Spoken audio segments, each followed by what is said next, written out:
एक डोली चली एक अर्थी चली, डोली अर्थी से कुछ यूं कहने लगी। डोली अर्थी, डोली के अंदर अभिमान आ गया कि मैं देखो बड़ी हूं, जा रही हूं घर बसाने, सोने चांदी से लदी हूं। अर्थी तो मर चुकी है, अपमान कर दो। कहते ना मेरी माँ, अपमान किसी का नहीं करना चाहिए और किसी को कभी छोटा नहीं समझना चाहिए। छोटी सी चींटी से भी हाथी डरता है। हाथी इतना बड़ा है, पर जब हाथी चलता है ना तो रास्ते में फूंक मारते हुए चलता है। कोई चींटी उसकी सूंड के द्वारा चलती चढ़ते मस्तिष्क में पहुंच के चली गई और काट दी तो मर जाता है हाथी। ऐसा सुनते हैं आप सब लोग। बस कोई छोटा नहीं है। डूबते को तिनके का सहारा, कहावतें प्रसिद्ध हैं। तिनका भी छोटा कहाँ है, वो भी सहारा बन जाता है। इसलिए इस बात का घमंड मत पालना कि मैं कुछ करती हूं, मैं कुछ करता हूं, मैं कुछ। लोग मेरे से यही पूछते हैं कि महाराज जी ये पूरा गौरी गोपाल पूरी व्यवस्थाएं कैसे चलती हैं। हमने कहा कि मैं थोड़ी चलाता हूं। जैसे माँ खाती है तो पेट के बच्चे में जो माँ गर्भवती होती है तो गर्भवती माँ खाती है तो माँ का खाया हुआ बच्चे के पेट में अपने आप पहुंच जाता है। ऐसे ही जैसे माँ बच्चे को पेट में पालती है, बाहर आने के बाद पालती है, ऐसे ही हम सबके पालनहार भगवान श्रीमन नारायण है। वो कर रहे हैं। हाँ, निमित्त बना रखा है भगवान ने हम सबको। हम ये घमंड क्यों पालें कि मैं करता हूं, मैं तो कुछ भी नहीं करता, मेरे पास तो कुछ भी शक्ति नहीं है। मैं देखता भी हूं तो भगवान की ताकत से, सुनता हूं तो भगवान की ताकत से। मेरी अपनी कोई शक्ति कहां है मेरी मां, मेरी अपनी तो कोई ताकत नहीं है। इसलिए आप ये मत कहा करो कि मैंने किया, आपसे भगवान ने कराया है। कभी अपने घमंड को अपने आगे मत आने दो। अपने घमंड को सदा पांव के नीचे दबा के रखो, क्योंकि ये घमंड बहुत बड़ा शत्रु है हम सबका। रावण का घमंड ही तो रावण को लेकर डूब गया। रावण को इस बात का घमंड था कि मैं तो लंकापति, सोने की लंका में रहने वाला, ये नंगे पांव चलने वाला, वनवास में रहने वाला, घास की कुटिया में रहने वाला राम मेरा क्या बिगाड़ लेगा। क्यों, क्या बिगाड़ लेगा। लो भैया, रावण का घमंड, रावण को इस बात का घमंड था कि मैं सर्वशक्तिमान हूं, जो चाहूं करूं, कोई रोक नहीं सकता। कोई भी स्त्री उसे अच्छी लगती उठा के ले आता, कोई उसका कुछ बिगाड़ नहीं। रावण से कौन लड़ता, वो तो एक राम है जो लड़ गए। वरना रावण ऐसी हरकत पहले भी कर चुका है, और रावण का इसी घमंड, रावण किसी अभिमान ने रावण का सर्वनाश कर दिया। आपको भी अपना सर्वनाश करना हो तो अभिमान पालो। अभिमान नहीं साहब, जितना धन धान्य मिले सहज होते चलो, सरल होते चलो। इस बात का घमंड ना पालो कि मैं हूं, मैं था, मैंने किया नहीं। पहला अभिमान त्याग दो, दूसरा मोह त्याग दो। क्या त्याग दो मेरी मां? मोह, मेरा मेरा मेरा, मेरा मुझ में कुछ नहीं, जो कुछ है तेरा। आप कहती हो कि ये बेटा मेरा है, ये परिवार मेरा है, ये कहा करो कि गोविंद मेरो है, भगवान मेरे हैं। भगवान मेरे हैं और कौन मेरा है ये बताओ। कितना भी मान लो, अभिमान त्याग दो और मोह त्याग दो। ये जगत मेरा है, ये छोड़ दो। भीतर से ये जान लो कि भगवान मेरे हैं। बाहर से व्यवहार में ठीक है, पकड़े रहो, व्यवहार से पकड़ना है। क्यों? भीतर ये जान लो कि आपके भगवान हैं। अच्छा ये बताओ, पकड़ने में सुख है कि छोड़ने में? उत्तर दो, किसमें? हैं? तो फिर एक हाथ से दूसरे हाथ को पकड़ो, जरा पकड़ो सब लोग। मैया, आलसी मैया, एक हाथ को दूसरे हाथ से पकड़ लो। आप नहीं पकड़ोगे। हरे राम राम राम राम। कह रहे हैं, नहीं सुन रहे हैं, देख रहे हैं, तब कर रहे हैं। कस के पकड़ो, जोर लगा के और जोर से कस के पकड़ो मेरी माँ। अब छोड़ दो। अब बताओ कि पकड़ने में सुख था कि छोड़ने में? यही तो हम समझा रहे हैं कि छोड़ने में सुख है, पकड़ने में नहीं। जगत को छोड़ करके जगन्नाथ को पकड़िए। जगत को छोड़ देने में सुख है, जगत को पकड़ लेने में सुख। आपने पकड़ रखा है और पकड़ोगे और चिल्लाओगे हम परेशान हैं। परेशान हो तो छोड़ो। महाराज जी, बेटा सुनता नहीं है। नहीं सुनता तो अच्छा, छोड़ो। नहीं छोड़ेंगे, नहीं रोएंगे।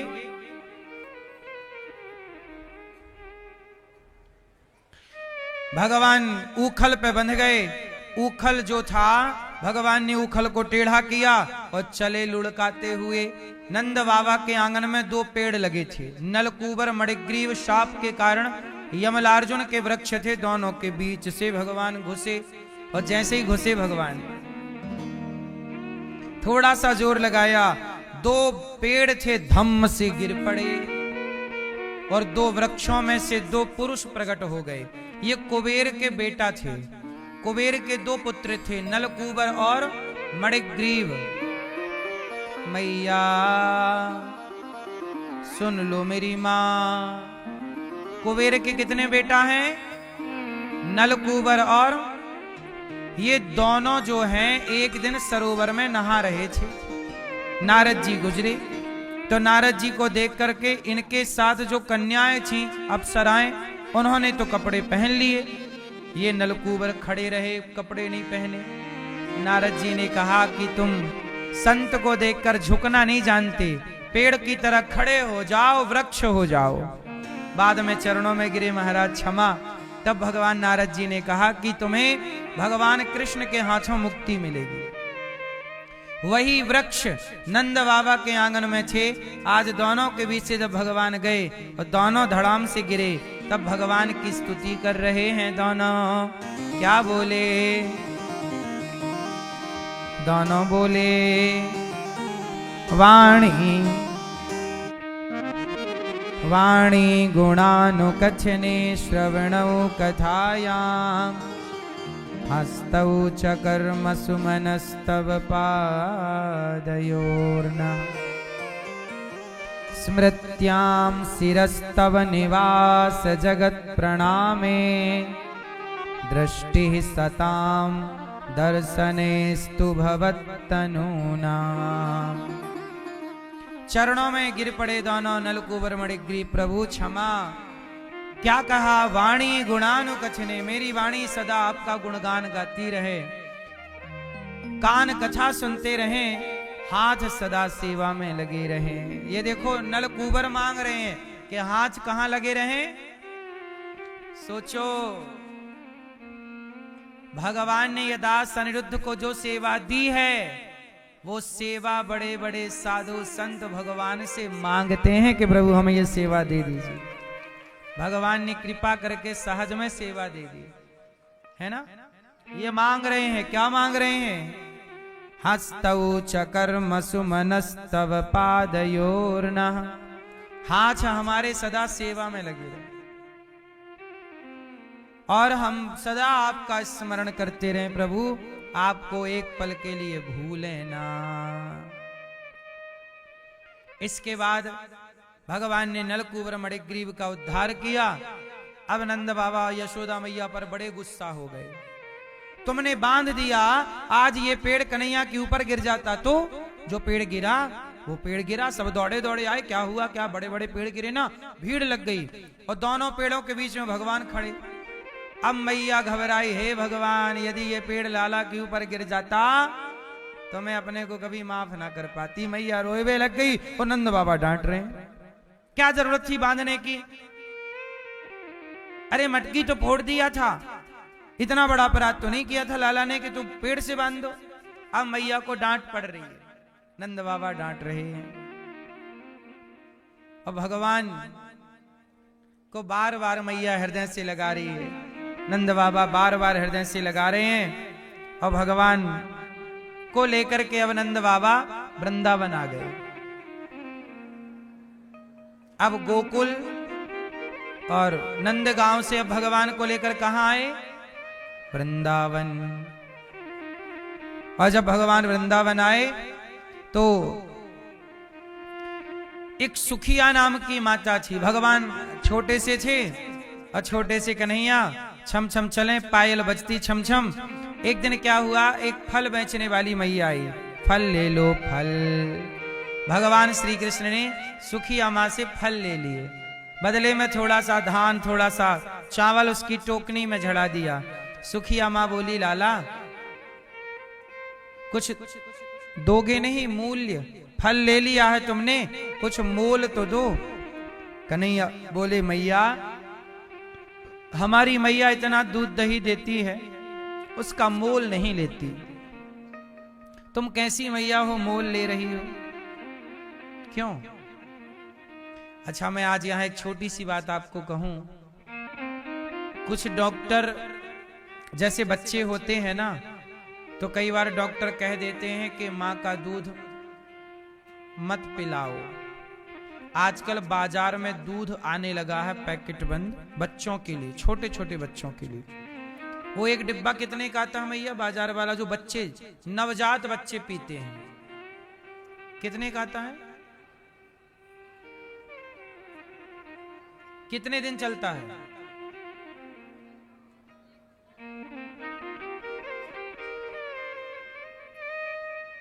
कितने दिन चलता है? एक हफ्ता। कितने का आता है? 500। पता कर लेना, थोड़ा और महंगा है।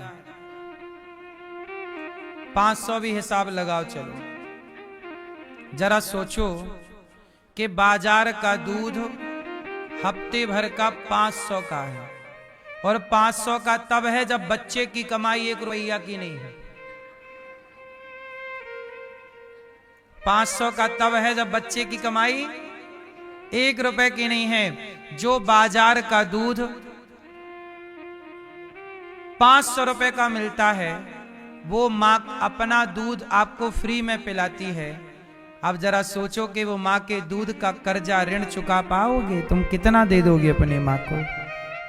जो आजकल बच्चे कहते हैं ना, तुमने हमारे लिए किया ही क्या है, तो जरा पूछ लो कि तुम कितने साल दूध पिए हो। वो दूध बस बाजार का जोड़ो कितने का है।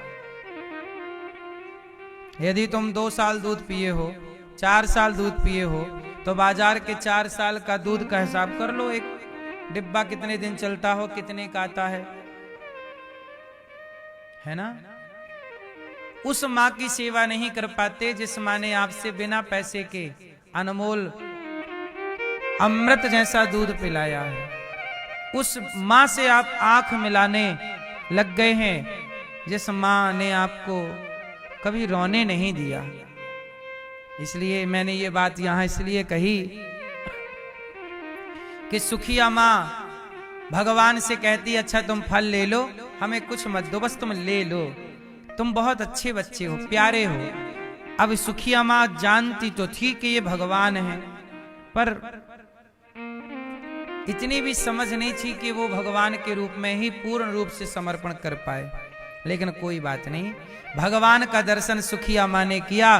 कहते हैं कि इस जन्म में ये शबरी, पिछले जन्म में जो शबरी माता है, वो शबरी माँ त्रेता में राम को यदि जूठे बेर खिलाने गई, तो वही द्वापर में सुखिया बन करके आज भगवान को फल लेकर के, प्रभु ये फल खा लो।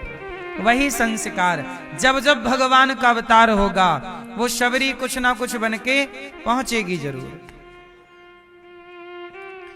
तो सुखिया माँ आज भगवान को फल दे रही हैं। कुछ दाने भगवान ने झड़ाए, खोल कर देखा, जब घर ले गई सुखिया तो धन धान्य से परिपूर्ण, धन धान्य से देखा सारी गरीबी भगवान ने उनकी मिटा दी। इस तरह की भगवान की लीला है। भगवान की लीला में सब कुछ है, करुणा है, कृपा है, वात्सल्य है, प्रेम है, भगवत्ता है, दर्शन है, सब कुछ है। आज क्या हुआ, भगवान गाय चराने चले गए तो भगवान कृष्ण को मारने के लिए एक अघासुर आया, सांप बन के, अजगर बन के, बड़ा मुंह फाड़ के खड़ा हो गया। भगवान के मित्रों ने कहा चलो लुका छिपी खेलते हैं। क्या खेलते हैं? हम छिपते हैं, तुम ढूंढना। तो सारे ग्वाला छिपने के लिए चले गुफा में, तो सांप का मुंह फटा था, वो अघासुर भगवान को निगलने बैठा था। तो भगवान के लिए मारने आया अघासुर के मुख को ग्वालों ने गुफा समझ ली, उसी में जाके छिप गए और वो सांप कृष्ण का इंतजार कर रहा था। अब भगवान चिल्लाए, भैया वहां मत जाओ, वो सांप है, वो राक्षस है। भगवान की बात सुनकर भी ग्वालों ने अनसुनी कर दी। एक ग्वाला बोला, अच्छा वत्सासुर आया था, बछड़ा वत्सासुर आया तो वत्सासुर का भगवान ने उद्धार कर दिया। बगुला बन के बकासुर आया, भगवान ने चोंच फाड़ दी। तो एक ग्वाला बोला कि भैया यदि ये भी कोई गुफा राक्षस जैसा हुआ, राक्षस हुआ तो ग्वाल वालों ने बड़े भरोसे से कहा दिया। और जो ग्वाला मर गए, भगवान ने एक कृपा दृष्टि डाली, तो भगवान की दृष्टि में भी अमृत है। जैसे ही देखा वो सारे ग्वाला जीवित हो गए। क्या हो गए? भगवान ने सबको क्या कर दिया? जीवित कर दिया।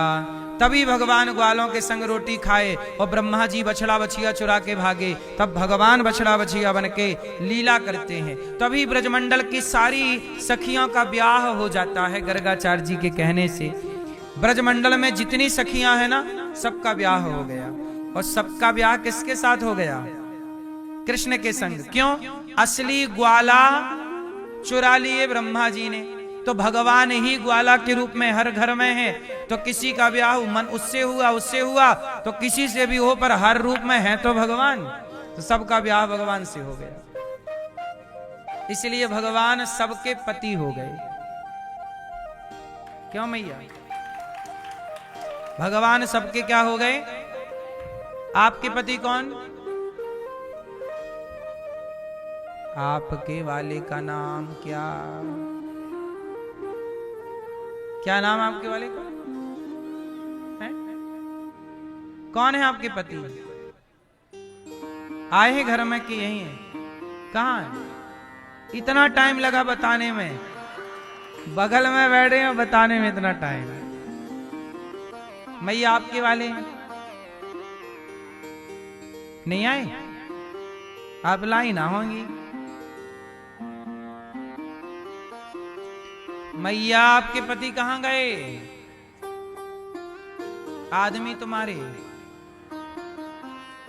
ये मैया, ये लाल मैया, आदमी कहां गए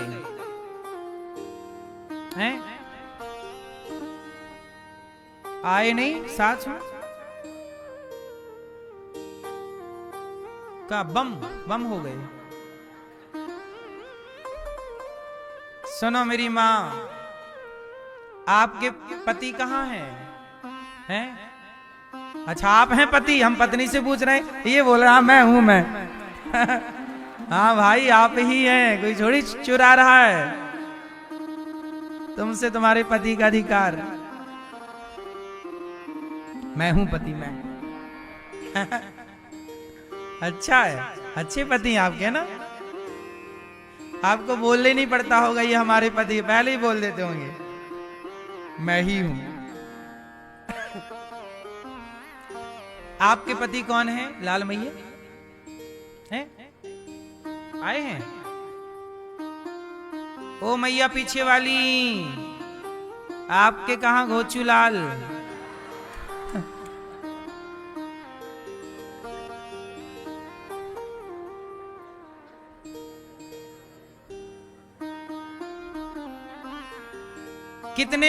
मैया आपके पति कितने हैं?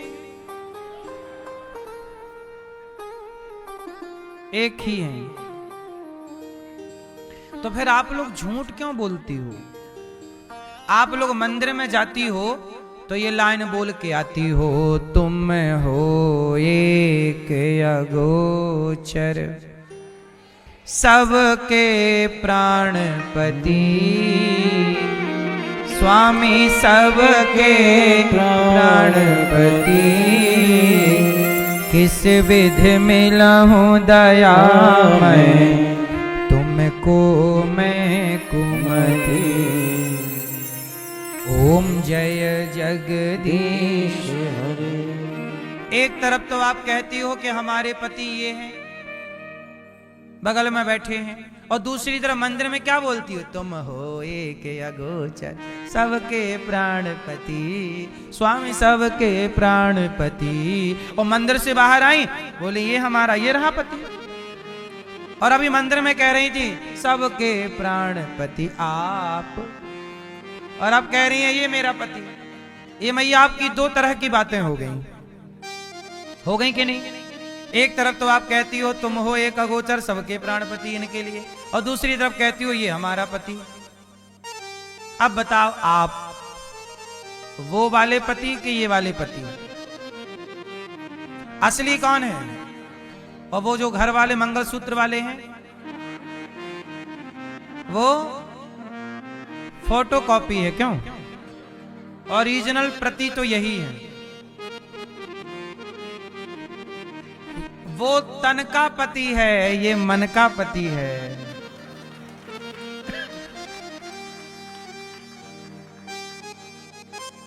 इसलिए आपके पति, ये संसार का पति कुछ समय का पति है, कुछ समय के लिए मिला हुआ है। इसे परमानेंट मत मान लेना, ये आपका पक्का वाला नहीं है। ये तो जरा दिमाग खराब हो तो बोल दे जा अपने बाप के घर। क्यों? ये बोल देता है कि जाओ, पर हमारे भगवान कभी नहीं बोलते कि मेरे यहां से चले जाओ। इसलिए संसार के पति के संग रहना मेरी मां, अब इसका मतलब ये नहीं कि अपने पति को आप छोड़ दो, छोड़ना मत। अपने पति के संग रहो।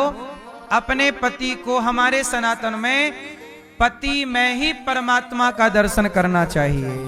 अपने पति में क्या मान लो? तो जिस परमात्मा को आप कहती हो तुम हो एक अगोचर सबके प्राणपति, यदि वो परमात्मा पत्थर की प्रतिमा में है तो वह परमात्मा आपके पति में भी है, सब में वह देखा जा सकता है। तो अपने पति को उसी भाव से देखा करो कि ये भगवान है। हम संसार के व्यक्ति के साथ रह रहे हैं इस भाव से मत रहा करो, हम भगवान के साथ रह रहे हैं इस भाव से। तू अकेला नाही प्यारे, राम तेरे साथ में। ठीक है? तो पति में परमात्मा का दर्शन। और पुरुषों के लिए भी यही सिद्धांत लागू हुआ। आपकी पत्नी कौन? आप बताओ, क्या मानते हो पत्नी को? है?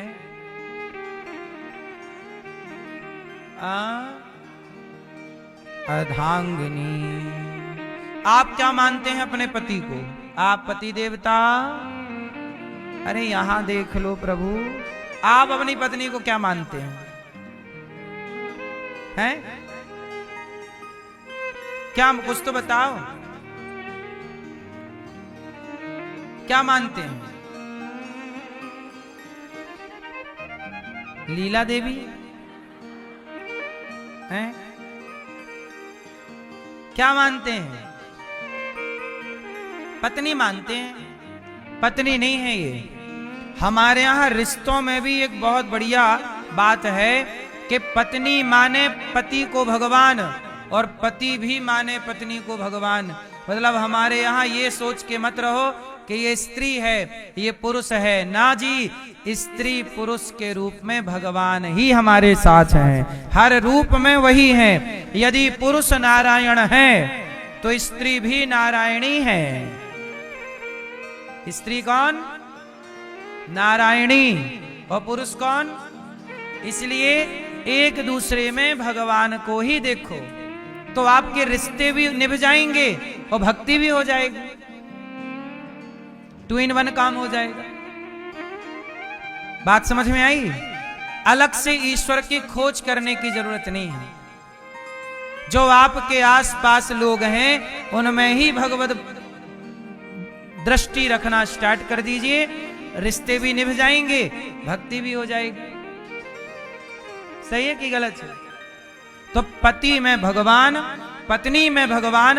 हमारे यहां तो बच्चों में भी भगवान कहा गया कि बच्चे भगवान का, और केवल बच्चे नहीं, बूढ़े भगवान का रूप है। बच्चे भगवान का रूप, बोलो, बोला गया कि नहीं? बच्चे मन के, बच्चे भगवान का रूप, बूढ़े भगवान का रूप, स्त्री भगवान का रूप, पुरुष भगवान का रूप। बचा क्या? सर्वम खलविदम ब्रह्म। यही दृष्टि लाना चाहिए आपको। अच्छा ये बताओ, माटी है कि घड़ा है? सत्ता किसकी है, मिट्टी की कि घड़े की? क्या घड़े में घड़ा है? यदि घड़े से माटी हटा दी जाए तो घड़े में घड़ा बचेगा। जैसे घड़े में सत्ता मिट्टी की है, पर व्यवहार में बोला गया भैया एक घड़ा दे दो।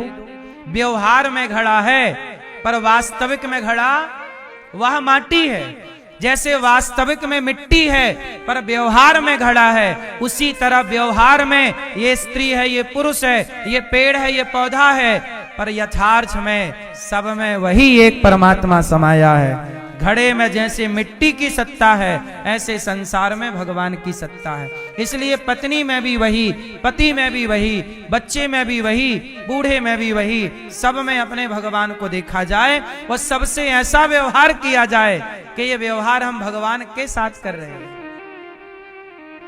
फिर आपके रिश्ते भी बढ़िया चलेंगे और पति में परमेश्वर का दर्शन भी होता रहेगा, पत्नी में ईश्वर का। फिर आपकी लड़ाई झगड़ा भी नहीं होगी, क्योंकि भगवान से कौन लड़ेगा फिर? यही तो भावना रखनी चाहिए। इसी भावना से भगवान मिलते हैं। अब आप पत्नी की सेवा, आप पत्नी का ख्याल रख नहीं पाए, पति का ख्याल रख नहीं पाए, घर परिवार छोड़ के बोले, एक आदमी आया बोले महाराज जी हम सब छोड़ के आ गए, अब भजन करेंगे भगवान का। अब इनसे पूछोगे कौन सा भजन करेंगे? क्या भजन की परिभाषा क्या है? माँ को छोड़ आए, बाप को छोड़ आए, पत्नी को छोड़ दिया, बच्चों को छोड़ दिया, बोल रहे हैं भजन करेंगे। क्या भजन है? क्या बाप की सेवा करना भजन नहीं था? क्या माँ की सेवा करना भजन नहीं था? क्या बच्चों को संस्कार देना भजन नहीं था?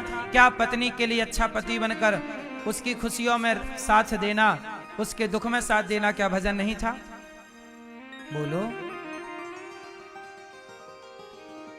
तुम्हारे बच्चे अब तुम छोड़ के सब आ गए, अब तुम्हारी पत्नी बेचारी मजदूरी कर रही है, काम कर रही है, बच्चों को पढ़ा लिखा के योग्य बना रही है, भजन तो वो कर रही है। भजन का मतलब भागना नहीं है।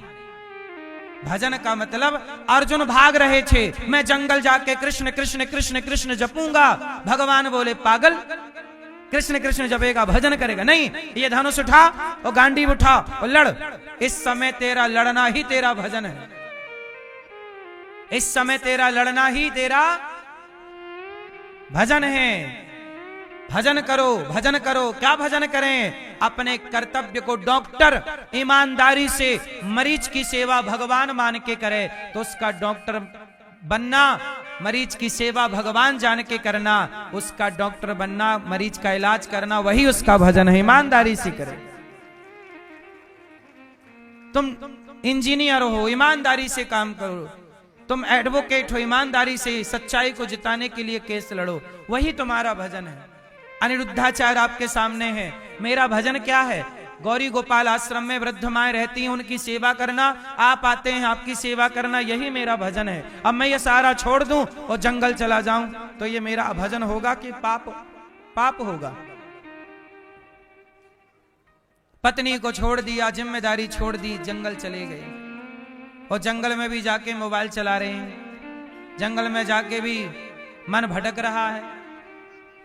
अरे मन को वश में करना अच्छी बात है, पर ये सब काम घर पे भी हो सकते हैं। राम जी कौन से जंगल गए बताइए? सारी साधना सारा सब कुछ घर पे किया। दशरथ जी कौन से जंगल गए, ऐसा भजन किया गृहस्थी में कि भगवान उनके घर पे प्रकट हो गए।